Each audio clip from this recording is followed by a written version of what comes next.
नेहरू शिक्षा महाविद्यालय की ऑनलाइन क्लास में सभी छात्रों का स्वागत है। छात्रों, आज का हमारा टॉपिक है लिखित भाषा। लिखित भाषा के अंतर्गत आज हम लिखित भाषा का अर्थ और एक छोटे बालक को लिखना सिखाने की विधियों का अध्ययन करेंगे। यानी वे कौन कौन सी विधियां हैं जिनके द्वारा जो बालक है वो आसानी से लिखना सीख जाता है। अब बात आती है आपकी लिखित भाषा का अर्थ। लिखित भाषा का अर्थ यहाँ पर है कि जब हम अपने भावों और विचारों को लिखित रूप में प्रकट करते हैं तो वह लिखित भाषा कहलाती है। यानी जब भी हम अपने विचारों को लिखित रूप में व्यक्त करते हैं तो वो लिखित भाषा कहलाती है। लिखित भाषा का आविष्कार मौखिक भाषा के पश्चात हुआ, इसलिए मौखिक भाषा लिखित भाषा की आधारशिला मानी जाती है। यानी मौखिक संकेतों को हमने लिखित रूप प्रदान किया तभी लिखित भाषा का आविष्कार हुआ, इसलिए लिखित भाषा का आधार मौखिक भाषा मानी जाती है। अब मन में प्रश्न ये उठता है कि हमारे पूर्वजों ने लिखित भाषा का आविष्कार क्यों किया? जब मौखिक भाषा से हमारा काम चल रहा था तो ऐसी क्या आवश्यकता पड़ी तब उन्होंने लिखित भाषा का आविष्कार किया? तो विद्वानों का मानना है कि जो हमारे पूर्वज थे उन्होंने एक विचार किया कि जो हमारे विचार हैं, जो हमारी संस्कृति है, यह एक पीढ़ी से दूसरी पीढ़ी में कैसे पहुंचाई जाए, हमारे विचारों को दीर्घ काल के लिए कैसे सुरक्षित रखा जाए। तब उन्होंने लिखित भाषा का आविष्कार किया। तो सबसे पहले उन्होंने क्या है, ध्वनि चिन्हों को लिखित संकेत प्रदान किए, लिखित चिन्ह प्रदान किए और एक लिपि का निर्माण किया। और लिपि के निर्माण के बाद धीरे धीरे लिखित भाषा का अस्तित्व सामने आया। पहली बार प्राचीन काल में लोग पत्रों पर, भोजपत्रों पर, ताम्रपत्रों पर लिखने का कार्य करते थे। जब धीरे धीरे क्या है, कागज का आविष्कार हुआ और औद्योगिक क्रांति के पश्चात धीरे धीरे छपाई खानों का आविष्कार हुआ तो लिखित भाषा में बहुत तेजी से क्रांति आई और लिखित भाषा का जो आज आधुनिक स्वरूप है हम पुस्तकों के माध्यम से आसानी से देखते हैं, समझते हैं, पढ़ते हैं। अब आती है बात कि एक छोटे बालक को प्राथमिक स्तर पर या बचपन में हम लिखना कैसे सिखा सकते हैं। यानी एक छोटे बालक को हम आसानी से कैसे लिखना सिखाएं, वे कौन सी विधियां हैं जिनके माध्यम से हम बालक को लिखना सिखाते हैं। तो सबसे पहली विधि है रूपरेखा अनुकरण विधि। रूपरेखा अनुकरण विधि।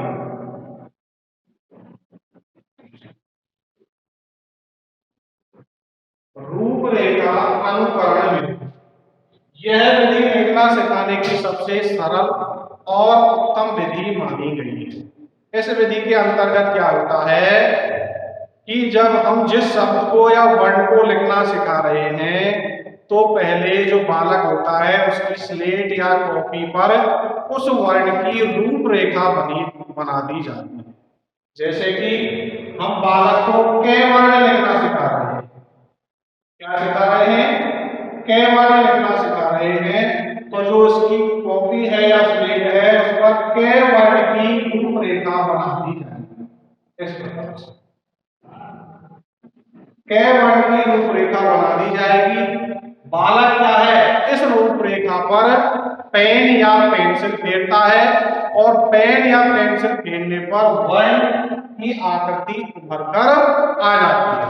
जैसे इस प्रकार से पेन या पेंसिल इस रूपरेखा पर बालक फेरता है और इस प्रकार जब वो पेन या पेंसिल फेरता है तो इस प्रकार से क्या है, वर्ण की आकृति उभर कर आ जाती है।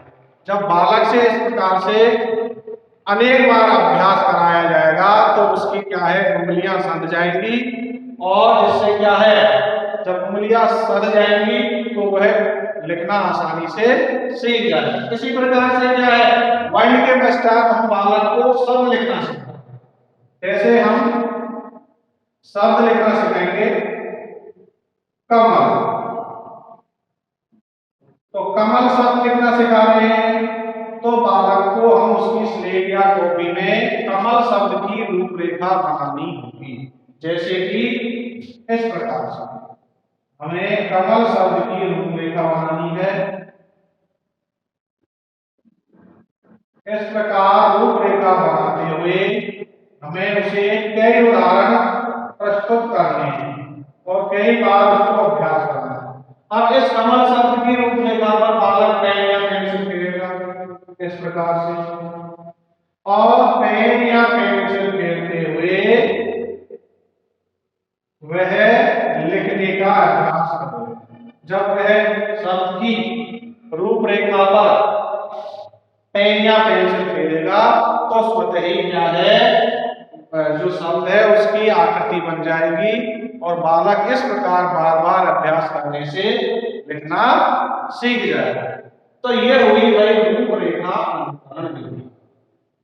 इसमें सबसे पहले बालक को जो वर्ण होता है उसकी रूपरेखा बनाकर अभ्यास कराया जाता है। उसके पश्चात क्या है, वर्ण के बाद शब्दों की रूपरेखा बनाई जाती है और शब्दों का अभ्यास कराया जाता है, जिससे बालक आसानी से लिखना सीख जाता है। अब आती है दूसरी विधि।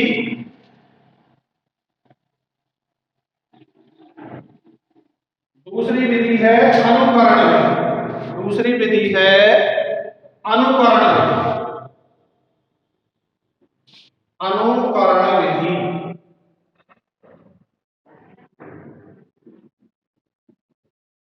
अनुकरण विधि भी क्या है, रूपरेखा अनुकरण की तरह है। उस विधि में तो क्या है, वर्ण की रूपरेखा बनाई जाती है। इस विधि में वर्ण को ज्यों की त्यों लिख दिया जाता है। यानी सबसे पहले वर्ण लिखना सिखा रहे हैं तो बालक की जो स्लेट है या कॉपी है उसमें के वर्ण लिखना सिखा रहे हैं, तो हम यूं की यूं उसको लिख देंगे, इस प्रकार से लिख देंगे। और बालक उस वर्ण को देखकर यानी देखकर अनुकरण करता है और वैसा ही वर्ण बनाने की कोशिश करता है। तो जैसे भी उसकी जो स्तर है, जो हाथ का संचालन है, उसके आधार पर वह के वर्ण को बनाने की कोशिश करेगा।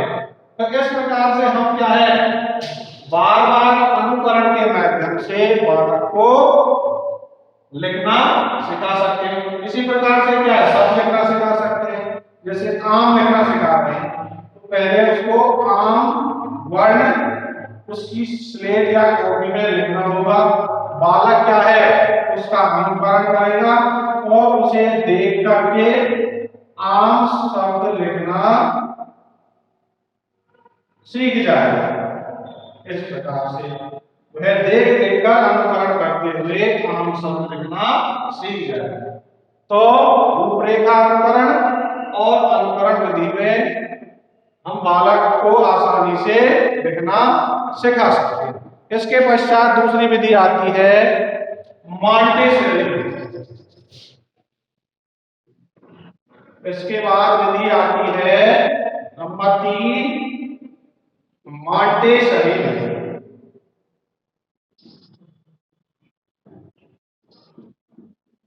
मॉन्टेसरी विधि। अब इस विधि का नाम मॉन्टेसरी क्यों रखा, क्योंकि इस विधि का आविष्कार मैडम मॉन्टेसरी द्वारा किया गया। किसके द्वारा किया गया है, एक वैज्ञानिक है मॉन्टेसरी, उन्होंने इस विधि का आविष्कार किया, इसलिए इस विधि का नाम मॉन्टेसरी विधि रखा। इस विधि के अंतर्गत क्या होता है, जो शब्द होते हैं, जो वर्ण होते हैं, उनके जो लकड़ी या प्लास्टिक के गद्दे के वर्ण या शब्द बने होते हैं और उन वर्ण और शब्दों के बीच में रिक्त स्थान होता है, उन पर क्या है, बालक को उंगलियां फेरने के लिए कहा जाता है।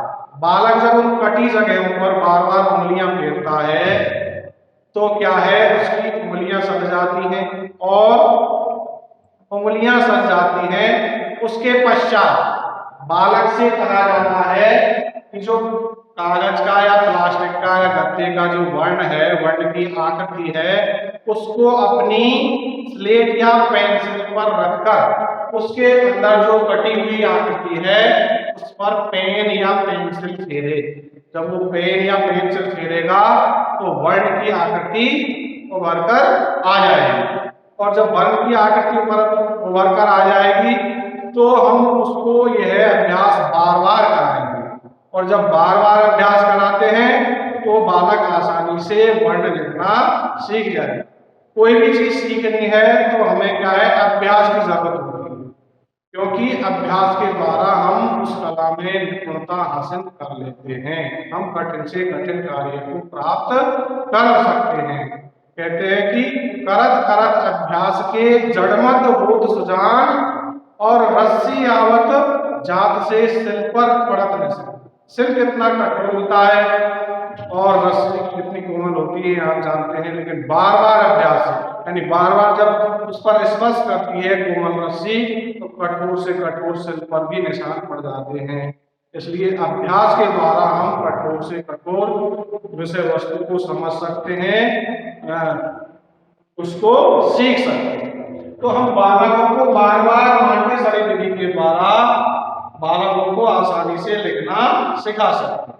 तो मॉन्टेसरी विधि में महत्वपूर्ण बात है कि गत्ते के या प्लास्टिक के जो वर्ण होते हैं उन पर पहले तो उंगलियां फेरने के लिए कहा जाता है, उसके पश्चात जो वर्ण या अक्षर वो होते हैं टुकड़े, उन पर पेन या पेंसिल फेरने के लिए कहा जाएगा, जिससे जो वर्ण के बीच की आकृति है उससे आकृति उभर कर आ जाएगी, और बालक इस अभ्यास को बार बार करेगा तो वह लिखना आसानी से सीख जाएगा।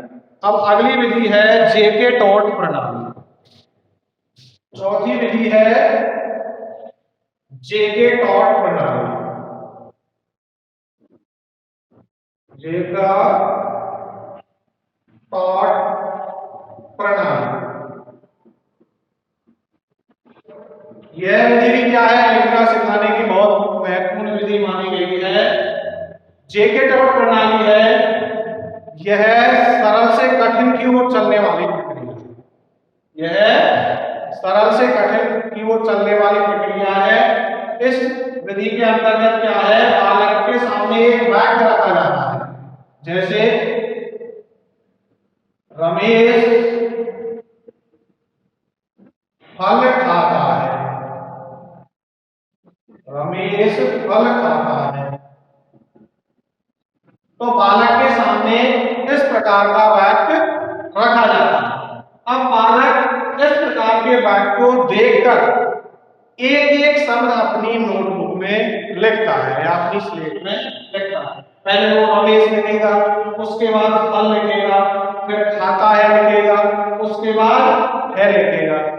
इस प्रकार से क्या है, वो 2-3 बार इसका अभ्यास करेगा। तब जब वो 2-3 बार इसका अभ्यास करेगा तो उसकी स्मृति में क्या है, ये सारे शब्द छप जाएंगे।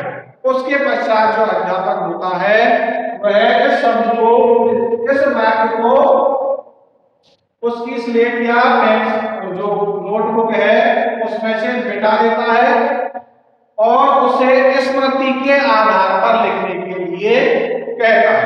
तो बालक जब बार बार अभ्यास करता है देखकर लिखने का तो उसकी स्मृति में वो शब्द छप जाते हैं। जब बालक की स्मृति में शब्द छप जाते हैं तो स्मृति के आधार पर वह आसानी से उन वाक्यों को लिख देता है। अगर बालक उसमें किसी भी प्रकार की अशुद्धि करता है, गलती करता है तो अध्यापक द्वारा उसमें सुधार करवाना चाहिए और उसे स्मृति के आधार पर उसी वाक्य को दोबारा से लिखने के लिए प्रेरित करना चाहिए। इस प्रकार से जेके टॉट प्रणाली द्वारा हम बालक को आसानी से लिखना सिखा सकते हैं। इसी प्रकार से पेस्टालॉजी की एक रचनात्मक प्रणाली है। अगली है 5वीं विधि पेस्टालॉजी की रचनात्मक प्रणाली, रचनात्मक प्रणाली। इस विधि के माध्यम से भी हम बालक को आसानी से लिखना सिखा सकते हैं। अब इस रचनात्मक प्रणाली में क्या है कि जो जिस वर्ण को या शब्द को लिखना सिखा रहे हैं उसके पहले ही टुकड़े कर दिए जाते हैं। जैसे हम मान लीजिए क वर्ण लिखना सिखाते हैं, हम बालक को क वर्ण लिखना सिखाते हैं, तो उसकी जो पुस्तक है, वो नोटबुक है या स्लेट है, उसमें उसके क्या है, टुकड़े कर दिए जाएंगे। तो ऐसे ऐसे ऐसे ऐसे, और इस आधार पर उसको लिखने का प्रयास कराया जाएगा। पहले तो उसको क्या है, पूरा जो वर्ण है वो दिखाया जाएगा। पहले उसको क वर्ण दिखाया जाएगा, क वर्ण दिखाने के पश्चात उस वर्ण के टुकड़े कर दिए जाएंगे। तो बालक क्या है, उन टुकड़ों को देखकर स्मृति के आधार पर जिस वर्ण को उसने देखा है उस वर्ण की रचना करेगा। तो पहले वो क्या है, ध्यान में लगाएगा, ऐसे गोल गोल अंडा, इस प्रकार बाबा जी का डंडा और बकरी की पूंछ, बाबा जी की पूंछ, इस प्रकार से क्या है वो अभ्यास करेगा। फिर धीरे धीरे जब बार बार अभ्यास करेगा तो वो एकदम शुद्ध और स्पष्ट रचना करना सीख जाएगा। तो इस प्रकार से हम पेस्टालॉजी प्रणाली के अंतर्गत शब्दों या वर्णों को के टुकड़े करके उनकी रचना करवाकर बालक को आसानी से लिखना सिखा सकते हैं। तो ये थी हमारी लिखित भाषा और बालक को किस प्रकार से हम आसानी से लिखना सिखा सकते हैं विधियां। आज के क्लास में इतना ही। थैंक यू, धन्यवाद।